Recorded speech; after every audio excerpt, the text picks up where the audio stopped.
year 2024 and 25.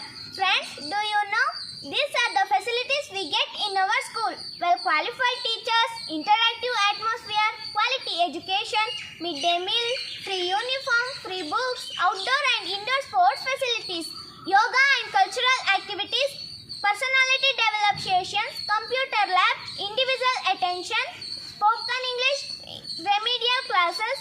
Hurry up, let's go to the school.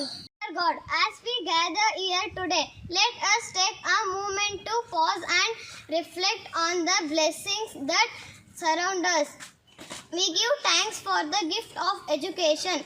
We thank teachers who inspire us, the friends who support us, grant us the courage to stand up for what is right and positive change around us.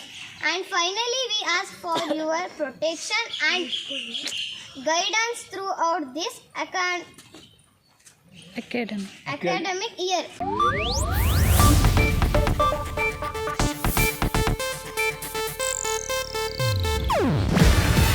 ಇದು Asianet news network ಪ್ರಸ್ತುತಿ. ನೀವು ನೋಡ್ತಿದ್ದೀರಾ Asianet ಸುವರ್ಣ news.